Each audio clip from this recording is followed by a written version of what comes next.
Assalamualaikum warahmatullahi wabarakatuh. Kami dari kelompok 2 pada pertemuan kali ini akan memaparkan sebuah materi. Namun sebelumnya kami akan memperkenalkan diri kami terlebih dahulu. Yang pertama ada Mutia Harinisa Tazkiyah, yang kedua ada Mikyal Saifia Salihah Husain, kemudian yang ketiga ada Nabila Hanun, dan yang keempat yakni ada Nabila Siti Nurul Safa. Yang kelima ada Nadia Firda Rahma. Kemudian yang keenam ada Nadia Nur Fauzia. Dan yang ketujuh yakni ada Nana Andriana. Dalam beberapa menit ke depan kami akan memaparkan materi yakni mengenai dasar, prinsip, dan juga pendekatan dari bimbingan dan konseling. Langsung saja kita lanjutkan kepada pemateri pertama. Selamat menyimak. Bismillahirrahmanirrahim. Oke, sebelum kita masuk ke materi, kita akan membahas pada konsepnya terlebih dahulu. Yang pertama itu ada prinsip pengertiannya, kebenaran yang menjadi pokok dasar berpikir, bertindak, dan sebagainya. Nah, prinsip itu ada 4. Yang pertama, prinsip berkenaan dengan sarana pelayanan, kemudian prinsip berkenaan dengan masalah individu, kemudian prinsip berkenaan dengan program layanan, kemudian prinsip berkenaan dengan tujuan dan pelaksanaan layanan. Kemudian ada juga dasar atau asas yang memiliki pengertian suatu landasan suatu landasan berpikir yang paling mendasar.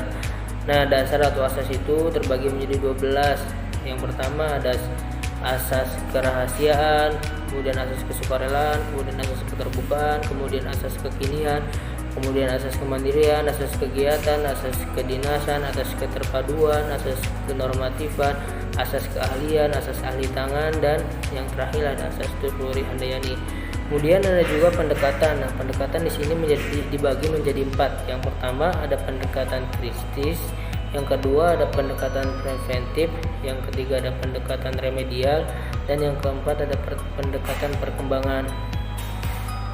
Mungkin lebih jelasnya lagi nanti akan disampaikan oleh teman-teman saya. Bismillahirrahmanirrahim. Assalamualaikum warahmatullahi wabarakatuh. Perkenalkan, nama saya Nana Andriana dengan NIM 12020050084. Saya dari Pendidikan Matematika kelas 2C dan saya dari kelompok 2. Saya akan membawakan materi tentang pengertian dasar dalam kurung asas dan prinsip bimbingan konseling. Prinsip dalam bimbingan dan konseling, sebagaimana kita ketahui bahwa prinsip merupakan panduan hasil kajian teoritik dan telaah lapangan yang digunakan sebagai pedoman pelaksanaan suatu yang dimaksudkan. Pemahaman tentang prinsip-prinsip dasar dari bimbingan dan konseling ini sangat penting dan perlu, terutama dalam penerapan di lapangan. Hal ini dilakukan untuk menghindar diri dari kesalahan dan penyimpangan dalam praktik pemberian layanan bimbingan dan konseling. Kemudian prinsip pengertian bimbingan konseling adalah suatu proses yang membantu individu agar mereka dapat menyelesaikan masalah yang dihadapinya. Kemudian bimbingan hendaknya berfokus pada individu yang dibimbing. Bimbingan harus luas dengan identifikasi kebutuhan yang dirasakan oleh individu yang dibimbingnya. Kemudian juga bimbingan dan konseling diperuntukkan bagi semua konselor, yang berarti bahwa bimbingan ini baik yang bermasalah maupun yang tidak bermasalah.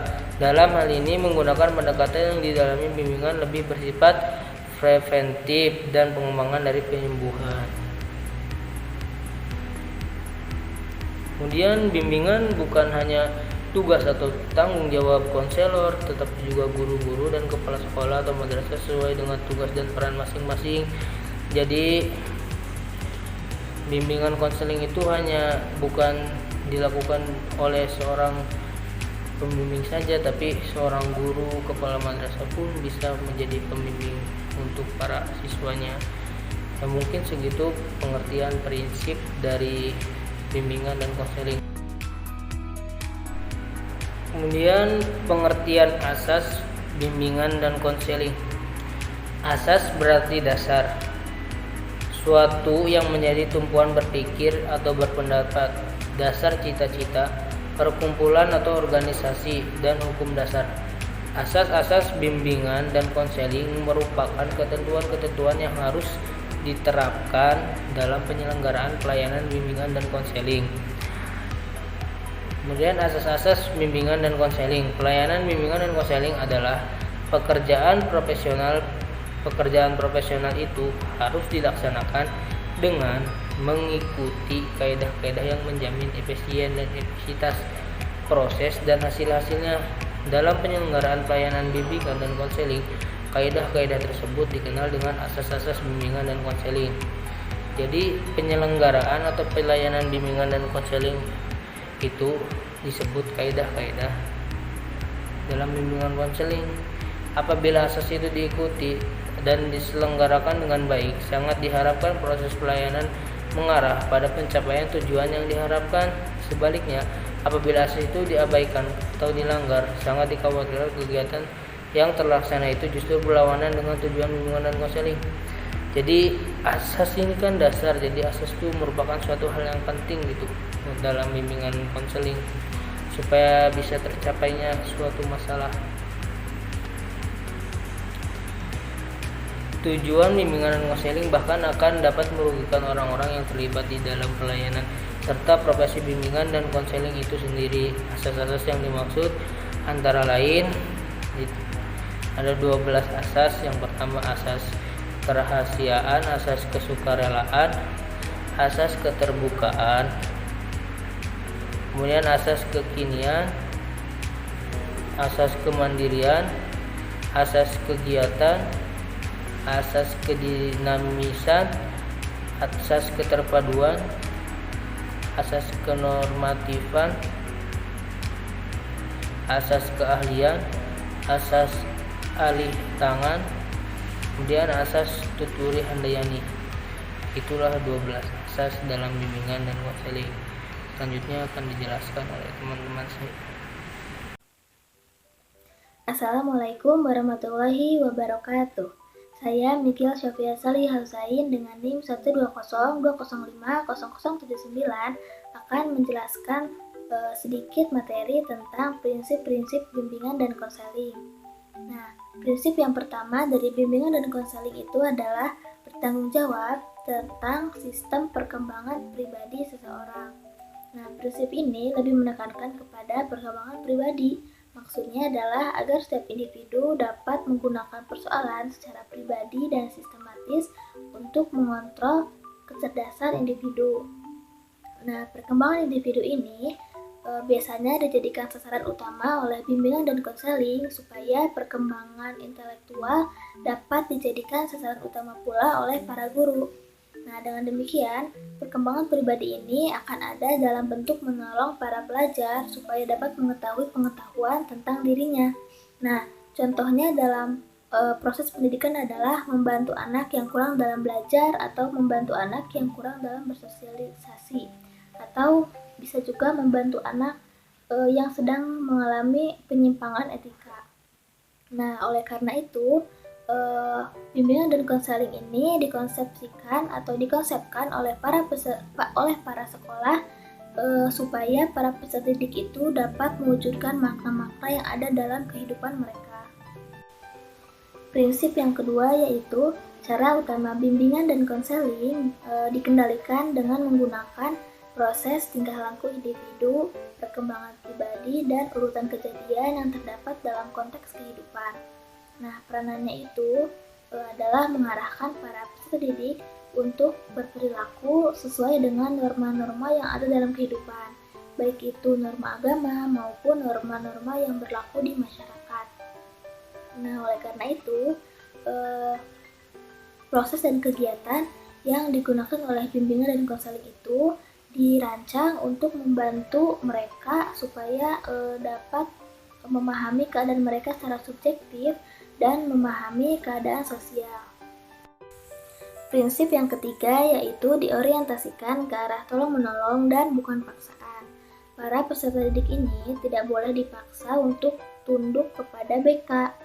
Nah, bimbingan dan konseling ini dilaksanakan jika individu yang bersangkutan sudah menyetujui.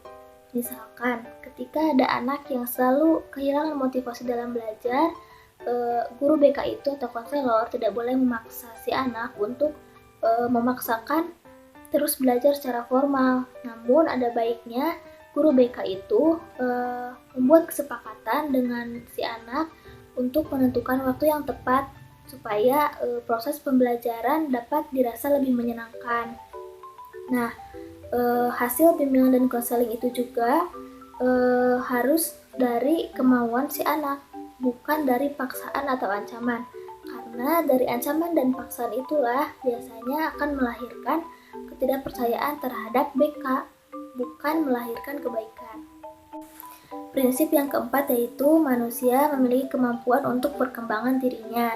Oleh karena itu, konselor harus selalu percaya dan selalu yakin bahwa setiap orang itu mempunyai kemampuan untuk mewujudkan sikap dirinya yang lebih baik.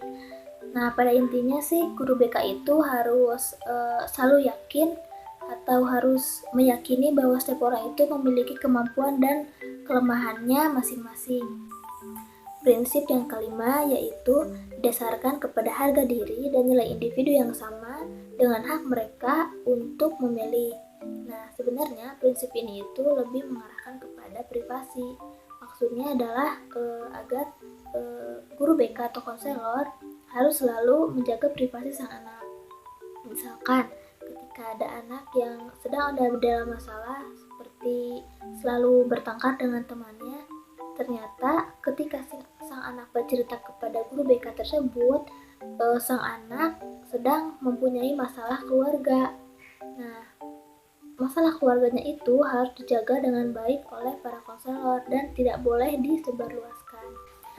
Nah, prinsip yang keenam yaitu bimbingan dan konseling merupakan proses pendidikan yang berkesinambungan. Artinya, bimbingan dan konseling itu tidak bisa dilakukan hanya 1 kali atau 2 kali saja, namun membutuhkan waktu yang tidak sebentar. Nah, selain itu, bimbingan dan konseling juga harus dibarengi dengan kerjasama dengan pihak lain, khususnya adalah orang tua. Nah, oleh karena itu, bimbingan dan konseling itu harus sudah ada sejak jenjang pendidikan yang paling bawah yaitu sekolah dasar hingga jenjang pendidikan yang paling tinggi yaitu perguruan tinggi. Bismillahirrahmanirrahim. Assalamualaikum warahmatullahi wabarakatuh. Perkenalkan, nama saya Nabila Sanul Salfa dengan NIM 12020508081. Kali ini saya akan menjelaskan salah satu subpoin dari materi kita pada hari ini, yakni mengenai prinsip bimbingan dan konseling. Nah, di sini sebelumnya mari kita ketahui bersama terlebih dahulu pengertian prinsip. Nah, menurut Scherzer dan Stone pada tahun 1981, prinsip merupakan cara bimbingan dan konseling bekerja, menerangkan kegiatan utamanya, dan menjelaskan andaian falsafahnya. Jadi prinsip di sini merupakan sebagai pegangan, sebagai asas, sebagai pedoman dari bimbingan konseling itu sendiri. Kemudian di sini terdapat 6 macam poin dari prinsip-prinsip bimbingan dan konseling. Nah, adapun poin yang pertama yakni bimbingan dan konseling diperuntukkan bagi semua individu. Jelas bahwa bimbingan dan konseling diperuntukkan bagi semua individu tanpa memandang jenis kelamin, suku, budaya, agama, ras, golongan, dan agama. Semua berhak mendapatkan bimbingan dan konseling untuk memaksimalkan potensi yang ada dalam dirinya. Nah, ini juga berlaku bagi setiap individu. Jika dilihat dari permasalahannya, baik individu yang memiliki permasalahan maupun individu yang tidak memiliki permasalahan. Karena pada hakikatnya, bimbingan dan konseling itu lebih kepada mendorong dan membantu individu untuk memaksimalkan potensi, memaksimalkan apa-apa yang ada dalam diri kita sehingga kita dapat menghargai dan memaknai hidup ini. Kemudian, poin yang kedua yakni bimbingan dan konseling menekankan pada hal-hal yang sifatnya bersifat positif. Nah, mengapa demikian? Karena banyaknya paradigma, stigma, atau pemikiran negatif terhadap bimbingan konseling yang beranggapan bahwa bimbingan konseling lebih menekan kepada aspirasi. Justru menekan aspirasi maksudnya. Nah, mengapa demikian? Justru pemikiran tersebut merupakan pemikiran yang salah karena pada kenyataannya bimbingan dan konseling justru sebagai sarana atau fasilitator yang dapat membantu klien atau suatu individu untuk mengembangkan dirinya, mengembangkan potensi yang ada di dirinya dengan cara memberikan pandangan yang positif terhadap dirinya sehingga dapat lebih memaksimalkan potensi, memaksimalkan keunikan ataupun hal-hal yang dapat dikembangkan dalam dirinya sehingga dapat lebih memaknai hidup dan kemudian selain itu juga agar dapat mengambil sebuah keputusan yang nantinya dapat menjadi sebuah pemecahan masalah. Nah, maka dari itu, bimbingan konseling merupakan hal yang positif karena lebih banyak hal yang positif dibanding hal yang negatif. Nah, kemudian paradigma lain terhadap bimbingan konseling ini bahwa bimbingan dan konseling ini lebih cenderung merupakan tempat bagi orang-orang yang memiliki permasalahan, skandal, troublemaker di sekolah, kenakalan remaja dan lain sebagainya. Justru itu hanya sebagian kecil karena pada kenyataannya bimbingan konseling merupakan suatu sarana atau fasilitator dalam mendorong potensi yang ada dalam diri suatu individu. Jika dalam pendidikan justru lebih kepada membantu untuk memaksimalkan potensi, memaksimalkan minat dan bakat, membantu untuk mendorong perkembangan akademik siswa dan lain sebagainya. Justru dari sini dapat kita simpulkan bahwa bimbingan dan konseling merupakan sarana atau fasilitator yang menekankan kepada hal yang bersifat positif. Selanjutnya, poin yang ketiga yakni bimbingan dan konseling bersifat positif. Nah, pada hakikatnya manusia terlahir dengan keunikan ataupun potensi yang ada dalam diri sendiri yang ada dalam dirinya tentunya beragam dan berbeda-beda sehingga tidak dapat disamakan antara satu individu dengan individu yang lainnya. Nah, maka dari itu, bimbingan konseling itu sendiri berperan sebagai sarana, sekali lagi sebagai sarana dan fasilitator untuk membantu mendorong, mengembangkan, meningkatkan, dan memaksimalkan potensi serta keunikan yang ada dalam diri manusia tersebut atau yang ada dalam individu tersebut sehingga individu tersebut dapat lebih menghargai, dapat lebih mengetahui makna dan potensi yang ada dalam hidupnya sehingga dapat lebih menghargai apa-apa yang terjadi dalam kehidupannya. Kemudian poin yang keempat yakni bimbingan dan konseling merupakan usaha bersama. Nah, di sini bimbingan dan konseling ini bukan hanya menjadi tugas ataupun tanggung jawab bagi seorang konselor, namun hal ini menjadi sebuah usaha bersama, baik itu dalam lingkungan pendidikan, lingkungan masyarakat, keluarga, perkantoran atau pekerjaan dan lain sebagainya. Nah, di sini yang berperan sebagai contoh dalam lingkungan pendidikan yang berperan ini bukan hanya guru BK ataupun konselor dalam suatu sekolah tersebut, tetapi mulai dari guru, kepala sekolah, guru mata pelajaran, wali kelas dan lain sebagainya merupakan sebagai tugas bersama bagi mereka dalam sama-sama memaksimalkan, mengembangkan potensi yang ada dalam setiap individu siswa melalui bimbingan dan konseling. Yang kelima, yakni pengambilan keputusan merupakan hal yang esensial dalam BK. Tentu saja, bimbingan dan konseling ini diarahkan agar dapat membantu individu untuk menentukan pilihan dan mengambil keputusan. Nah, kemudian pada hakikatnya pengambilan keputusan merupakan bukan sebuah kemampuan yang sifatnya bawaan, tetapi kemampuan pengambilan keputusan merupakan hal yang harus terus diasah dan dikembangkan. Maka dari itu diharapkan dengan bimbingan dan konseling dapat membantu suatu individu untuk dapat menentukan pilihan atau mengambil sebuah keputusan dengan secara bijak dan tepat. tentunya dengan adanya pertimbangan-pertimbangan bantuan dari seorang konselor, maka dari itu berupa informasi, motivasi, nasihat, dan sebagainya dari seorang konselor, maka diharapkan dapat membantu seorang individu untuk dapat mengambil keputusan yang tepat sehingga dapat memecahkan suatu permasalahan yang ada. Kemudian poin yang terakhir yakni poin yang ke-6, bahwa prinsip bimbingan dan konseling salah satunya yakni bimbingan dan konseling berlangsung dalam berbagai setting atau aspek kehidupan. Nah, di sini bimbingan konseling ini terdapat dalam berbagai aspek atau setting kehidupan, yakni pribadi, sosial, pekerjaan, masyarakat, dan lain sebagainya. Nah, seperti halnya yakni terdapat dalam sekolah, lembaga pemerintahan, kemudian perusahaan atau industri, dan juga pada masyarakat umum, sehingga bimbingan dan konseling ini benar-benar ada dalam berbagai setting kehidupan. Maka dari itu, dengan adanya bimbingan konseling di mana-mana di sekitar kita, diharapkan dapat membantu kita untuk menjadi pribadi yang lebih bijak dalam mengambil sebuah keputusan, mengembangkan potensi dalam diri, sehingga kita dapat lebih menghargai, memahami makna apa yang ada dalam diri kita, mulai dari diri sendiri dan juga lingkungan. Nah, berdasarkan materi yang telah saya paparkan tadi, kita bersama telah mengetahui bersama prinsip-prinsip atau 6 prinsip yang ada dalam bimbingan dan konseling itu sendiri. Nah, prinsip-prinsip itu tersebutlah yang nantinya menjadi dasar atau pedoman bagi pelayanan bimbingan dan konseling baik di sekolah maupun di luar sekolah, tentunya dalam berbagai setting kehidupan.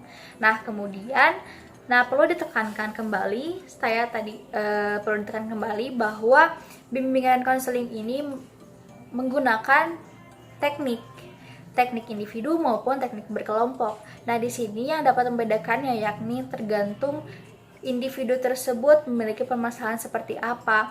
Nah, ada yang memiliki permasalahan, ada yang membutuhkan suatu nasihat atau motivasi. Nah, di sini ada yang sifatnya preventif, ada yang sifatnya kuratif. Preventif itu artinya pencegahan atau mencegah suatu permasalahan, maka dari itu cenderung menggunakan teknik kelompok karena masih bersifat universal dan merupakan sebuah nasihat, motivasi, atau informasi-informasi yang nantinya diharapkan dapat mencegah suatu permasalahan, sedangkan yang kuratif membutuhkan adanya penyembuhan atau pemecahan suatu masalah, sehingga lebih menekankan bimbingan konseling yang bersifat individu. Dengan ke-6 prinsip yang telah kita ketahui bersama tadi, diharapkan kita semua dapat mengetahui landasan pedoman yang dijadikan prinsip dalam bimbingan dan konseling. Nah, maka dari itu, dengan begitu kita semua dapat memecahkan suatu permasalahan, menentukan sebuah pilihan, serta memberikan dorongan terhadap diri sendiri untuk lebih memiliki positive vibes, sehingga kita semua dapat selalu berpikiran positif dan terus mengembangkan potensi-potensi yang ada dalam diri kita. Cukup itu, terima kasih. Wassalamualaikum warahmatullahi wabarakatuh. Assalamualaikum warahmatullahi wabarakatuh. Perkenalkan, nama saya Nadia Nur Fauziah dengan NIM 1202050083. Nah, tadi telah dijelaskan mengenai pengertian dasar dan prinsip dan juga macam-macam prinsip. Nah, di sini saya akan menjelaskan mengenai asas atau dasar bimbingan dan konseling. Nah, di sini terdapat seharusnya asas ini terdapat 12 poin, namun saya akan menjelaskan hanya 6 poin saja, dan nanti dijelaskan kembali oleh rekan saya mengenai 6 poin lainnya. Nah, di sini yang pertama ada asas kerahasiaan. Nah, di sini segala sesuatu yang disampaikan oleh siswa kepada pembimbing itu harus dijaga kerahasiaannya oleh pembimbing, baik itu sejumlah data atau lain sebagainya yang terkait oleh siswanya itu sendiri. Nah, yang kedua ada asas kesukarelaan. Nah, dalam hal ini guru berkewajiban membina dan mengembangkan kesukarelaannya dalam melayani layanan yang diperuntukkan oleh siswa. Nah, yang ketiga ada asas keterbukaan. Nah, dalam hal ini guru harus mengembangkan keterbukaannya siswa, dan juga guru di sini tidak boleh berpura-pura dan harus bersikap terbuka terlebih dahulu agar siswa juga nantinya tidak akan merasa canggung atau merasa malu dalam menyampaikan permasalahannya. Yang keempat ada asas kegiatan. Nah, di sini guru pembimbing mendorong siswa agar aktif dalam kegiatan bimbingan dan konseling, baik aktif bertanya ataupun yang lain sebagainya. Nah, yang selanjutnya ada asas kemandirian. Nah, dalam hal ini guru pembimbing juga harus mendorong kemandirian siswa agar nantinya jika mengambil keputusan itu tidak bergantung kepada orang lain ataupun pembimbingnya sendiri. Yang keenam itu ada asas kekinian. Nah, sasaran layanannya itu ialah permasalahan siswa pada kondisinya sekarang. Kemudian layanan yang berkaitan dengan masa depan atau masa lampau itu juga dilihat kaitannya dengan kondisinya sekarang dan apa yang harus diperbuat sekarang. Nah, seperti itu dari saya. Nanti akan dilanjutkan oleh rekan saya mengenai 6 poin lainnya. Terima kasih. Wassalamualaikum warahmatullahi wabarakatuh. Assalamualaikum warahmatullahi wabarakatuh. Saya Nabila Hanun dengan NIM 120-20680 dari kelompok 2 bimbingan dan konseling akan melanjutkan pembahasan yang dibahas oleh Nadia Nur Fauziah sebelumnya, yaitu mengenai asas-asas bimbingan konseling. Oke, yang selanjutnya itu ada asas kedinamisan. Asas ini yang menghendaki agar isi layanan terhadap sasaran layanan atau peserta didik atau mungkin klien hendaknya selalu bergerak maju, tidak monoton dan terus berkembang serta berkelanjutan sesuai dengan kebutuhan dan tahap perkembangannya dari waktu ke waktu. Nah, yang ke-8 itu ada asas keterpaduan. Asas yang menghendaki agar berbagai layanan dan kegiatan bimbingan dan konseling ini, baik yang dilakukan oleh guru pembimbing maupun pihak lain, saling menunjang, harmonis, serta terpadu gitu. Dan yang ke-9 itu ada asas kenormatifan. Asas yang menghendaki agar segenap layanan dan kegiatan bimbingan konseling ini didasarkan pada norma-norma yang ada, seperti norma agama, hukum, peraturan, adat istiadat, terus ilmu pengetahuan dan kebiasaan-kebiasaan yang berlaku di masyarakat. Selanjutnya ada asas keahlian. Nah, asas ini asas yang menghendaki agar layanan dan kegiatan bimbingan dan konseling itu diselenggarakan atas dasar kaidah-kaidah yang profesional. Dalam hal ini, kaidah pelaksanaan layanan dan kegiatan bimbingan dan konseling lainnya hendaknya diselenggarakan oleh tenaga yang benar-benar ahli di bidang bimbingan dan konseling. Yang ke-11 ada asas alih tangan kasus. Nah, asas ini menghendaki agar pihak-pihak yang tidak mampu gitu dalam menyelenggarakan layanan bimbingan dan konseling secara tepat dan tuntas atas suatu permasalahan peserta didiknya, dikiranya itu dapat mengalih tangankan kepada pihak yang lebih ahli, seperti guru pembimbing atau konselor dapat menerima alih tangan kasus ini dari orang tua atau mungkin dari guru-guru lainnya atau mungkin dari ahli lainnya gitu. Nah, demikian pula sebaliknya guru pembimbing atau konselor dapat mengalih tangankan kasusnya kepada pihak lain yang lebih kompeten, baik yang berada di dalam lembaga sekolah maupun yang berada di luar lembaga sekolah.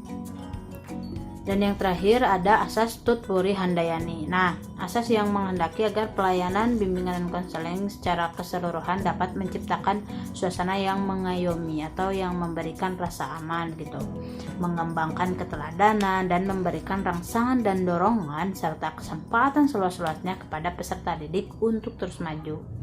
Assalamualaikum warahmatullahi warahmatullahi wabarakatuh. Perkenalkan, nama saya Nadia Firdarama. Saya akan menjelaskan materi tentang macam-macam pendekatan dalam bimbingan dan konseling. Jika kita memahami bahwa pendidikan sebagai bantuan yang diberikan oleh orang dewasa kepada yang belum dewasa dalam proses perkembangan menuju kedewasaan. Dalam hal ini sangat diperlukan bimbingan dan perlu ada pendekatan dalam bimbingan tersebut. Baiklah, saya akan menjelaskan macam-macam pendekatan yang diambil dari kutipan Jamarah dan Zain, bahwasannya macam-macam pendekatan ini terdapat 3, yaitu ada bimbingan preventif, bimbingan kuratif atau korektif, dan yang ketiga itu ada bimbingan perseveratif. Kita akan membahasnya satu persatu. Yang pertama itu ada bimbingan preventif. Bimbingan ini atau pendekatan bimbingan ini menolong seseorang sebelum seseorang menghadapi masalah. Masalah-masalah yang dimaksud seperti putus sekolah, berkelahi, merokok, menyontek, bermain game online atau internet, dan lain sebagainya. Yang secara potensial masalah itu dapat terjadi oleh peserta didik secara umum. Cara bimbingan preventif bekerja yakni dengan menghindari masalah itu jika memungkinkan, mempersiapkan orang tersebut untuk menghadapi masalah yang pasti akan dihadapi dengan memberi bekal pengetahuan, pemahaman, sikap, dan keterampilan untuk menghadapi masalah itu. Dalam contoh kasus di atas, jika guru menggunakan pendekatan preventif, dia akan mengajari peserta didiknya secara klasikal untuk bersikap toleran dan memahami orang lain sehingga dapat mencegah munculnya perilaku agresif tanpa menunggu munculnya krisis terlebih dahulu. Yang kedua, ada bimbingan kuratif atau korektif. Dalam pendekatan ini, pembimbing menolong seseorang jika orang itu menghadapi masalah yang cukup berat hingga tidak dapat diselesaikan sendiri. Strategi yang digunakan dalam pendekatan ini adalah teknik-teknik yang secara pasti dapat mengatasi krisis itu. Dalam pendekatan krisis, pembimbing menunggu individu yang datang. Selanjutnya, pembimbing akan membantu menyelesaikan permasalahan yang dihadapi oleh individu tersebut. Contohnya seperti ada peserta didik yang datang kepada gurunya sambil menangis karena ia didorong oleh temannya sehingga ia jatuh ke lantai. Guru yang menggunakan bimbingan kuratif atau pendekatan ini akan langsung menyuruh atau ia akan membantu peserta didik ini dengan cara menyuruhnya untuk dapat membicarakannya langsung dengan temannya. Bahkan mungkin guru ini juga akan langsung memanggil teman peserta didik ini untuk datang ke ruang guru untuk dapat menyelesaikan permasalahan tersebut sampai tuntas. Yang ketiga ada bimbingan perseveratif. Bimbingan ini bersifat sebagai pemeliharaan atau penjagaan yang bertujuan untuk meningkatkan yang sudah baik. Yang dimaksud meningkatkan yang sudah baik ini yaitu usaha bimbingan yang ditujukan kepada jamaah atau klien atau peserta didik yang sudah dapat memecahkan masalahnya setelah menerima bimbingan yang bersifat kuratif agar kondisi yang sudah baik tetap dalam kondisi yang baik. Misalnya observasi kemajuan siswa, pendampingan perkembangan siswa, dan lain-lain yang mencangkup sifat-sifat dan sikap-sikap yang menguntungkan tercapainya penyesuaian diri dan terhadap lingkungan, kesehatan jiwa yang telah dimilikinya, kesehatan jasmani, dan kebiasaan-kebiasaan hidup yang sehat, kebiasaan cara belajar atau bergaul yang baik, dan sebagainya. Baiklah, cukup sekian penjelasan dari saya. Kurang lebihnya mohon dimaafkan, dan untuk penjelasan selanjutnya akan dijelaskan oleh rekan saya. Terima kasih. Assalamualaikum warahmatullahi wabarakatuh. Halo semuanya, saya Mutia Hairisa Tasbihah. Di sini saya akan melanjutkan penjelasan dari Kak Nadia mengenai pendekatan bimbingan dan konseling, yakni tentang macam-macam pendekatan bimbingan dan konseling. Nah, selain yang disebutkan oleh Kanadia yang 3 tadi, ada juga menurut Haimirik ya yang diperjelas kembali oleh Sunario Kartadinata, yakni beliau menjelaskan bahwa ada 4 pendekatan mengenai bimbingan dan konseling. Yang pertama ini adalah pendekatan krisis, di mana pendekatan krisis ini sama halnya dengan pendekatan kuratif atau korektif yang dijelaskan oleh Kanadia sebelumnya. Kemudian ini yang kedua adalah pendekatan remedial. Nah, pendekatan remedial ini konselor atau guru lebih memfokuskan kepada upaya menyembuhkan atau memperbaiki kelemahan-kelemahan yang nampak.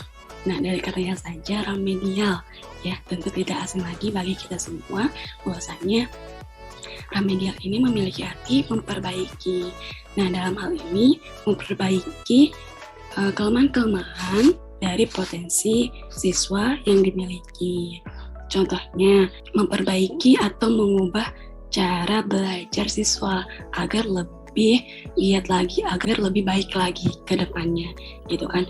Nah, pendekatan ini itu bertujuan untuk mengenali apa sih gitu potensi yang dimiliki oleh seorang siswa, baik dari segi kelebihan, dari segi kekurangannya, kemudian dari jenis-jenis kelemahannya, serta kita dapat memberikan solusi atau jalan keluarnya agar kelemahan-kelemahan tersebut dapat diselesaikan. Contoh lain juga bisa kita memperbaiki sifat atau sikap dari seorang siswa tersebut, yakni untuk mendorong tercapainya hasil belajar yang lebih baik tentunya. Kemudian ini ada pendekatan preventif sama ya yang dijelaskan oleh Kanadia. Nah, kemudian yang keempat ada pendekatan perkembangan.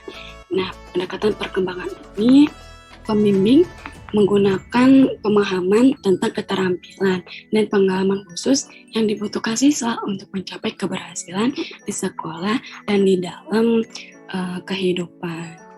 Nah, dalam kasus ini bahwasanya bagaimana sih konselor ini mampu menciptakan suasana yang kondusif agar potensi-potensi yang dimiliki oleh siswa ini berkembang secara maksimal. Kemudian contohnya seorang siswa A memiliki kelebihan potensi di bidang seni, maka bagaimana gitu seorang konselor ini bisa mengembangkan potensi-potensi tersebut. Contohnya yang di bidang seni tadi, kita akan adakan perkumpulan atau homeroom gitu kan, tentang orang-orang yang memiliki potensi yang sama, kemudian dikembangkan dengan cara belajar bersama-sama, berdiskusi bersama-sama, dan lain sebagainya. Nah, pendekatan perkembangan ini juga dilakukan ketika seorang siswa atau peserta didik ini akan melanjutkan sekolah ke jenjang yang lebih tinggi. Contohnya ketika seorang anak kelas 3 SMA, ini kan otomatis akan melanjutkan ke perkuliahan, maka diadakanlah bimbingan dan konseling dengan pendekatan perkembangan tentang pemilihan jurusan, jurusan apa yang misalnya cocok untuk si anak A, cocok untuk si anak B, dan lain sebagainya. Contoh lain ada seorang siswa yang kurang berminat kepada ekstrakurikuler. Nah, otomatis si konselor ini memberikan penjelasan atau pengarahan bagaimana ekstrakurikuler ini dibutuhkan untuk mengembangkan karakter siswa. Ya, kemudian pendekatan bimbingan dan konseling ini dapat dilakukan dengan cara pendekatan individu. Artinya, pendekatan yang dilakukan secara individual, yakni pendekatan dengan cara wawancara face to face gitu kan. Pendekatan individu ini mencakup tentang informasi individual. Nah, informasi individual ini berarti seorang siswa atau peserta didik ini tidak ada hal-hal yang disembunyikan. Dalam artian ini mempermudah kita sebagai konselor untuk menemukan titik permasalahannya. Kemudian yang kedua, ini adalah penasihatan individual. Artinya kita memberikan nasihat ya secara individu. Kemudian pengajaran remedia individual. Nah, pengajaran remedia individual ini dikhususkan untuk siswa-siswa atau orang-orang yang memiliki kesulitan dalam hal belajar. Nah, penyuluhan individual. Penyuluhan individual ini dikhususkan untuk orang-orang yang mengalami psikologis, contohnya tidak bisa konsentrasi terhadap pembelajaran dan sebagainya. Nah, kemudian ini juga ada pendekatan kelompok. Dalam pendekatan kelompok ini dibagi menjadi 3, yakni ada kelompok kecil, sedang, dan besar. Di kelompok kecil ini terdiri dari 2 sampai 6 orang, yang sedang ini terdiri dari 7 sampai 12, kemudian kelompok besar ini terdiri dari 13 sampai 20 orang. Ataupun bisa kita dengan jumlah orang yang banyak kita menjadikan satu kelas, ini terdiri dari 20 sampai 40 orang. Nah, pendekatan bimbingan dan kelompok ini mencakup informasi kelompok tadi ya, sama halnya dengan informasi individual, tetapi ini dilakukan secara berkelompok. Kemudian penasihat kelompok, dilakukannya penasihat secara kelompok, kemudian pengajaran media sama ya kayak individual penyuluhan juga. Kemudian ini ada homeroom yang tadi saya sebutkan ya, bahwasanya homeroom ini berarti diadakannya sebuah ruangan di mana di dalamnya para siswa memiliki potensi atau kelemahan yang bersifat sama, sehingga akan mempermudah gitu proses bimbingan dan konseling. Kemudian yang ke-6 ini ada sosiodrama, sosio dan drama. Sosio artinya sosial dan drama artinya pendramatisan gitu. Dalam artian bahwasanya dalam sebuah kelompok ini itu kayak dibuat drama gitu, bagaimana kita mengetahui akar permasalahannya dari drama tersebut sehingga bisa menemukan titik solusinya. Kemudian karya wisata. Nah, karya wisata ini kayak pendekatan perkembangan ya, dalam artian orang-orang yang memiliki potensi yang sama, misalnya ini membutuhkan objek-objek atau penelitian, maka dilakukanlah karya wisata gitu kan. Kemudian belajar kelompok dan kerja kelompok ini untuk menemukan rasa pertemanan. Kemudian diskusi kelompok juga kan untuk menerima pendapat orang lain. Kemudian ada kegiatan klub atau pramuka. Jadi sama ya mengenai pendekatan perkembangan, bahwasanya ekstrakurikuler ini atau klub ini mampu untuk mengembangkan karakter seorang siswa. Nah, mungkin itu saja yang dapat saya jelaskan. Kurang lebihnya mohon maaf. Assalamualaikum warahmatullahi wabarakatuh. Alhamdulillahirrahmanirrahim. Pemaparan materi sudah selesai. Kami ucapkan terima kasih. Assalamualaikum warahmatullahi wabarakatuh.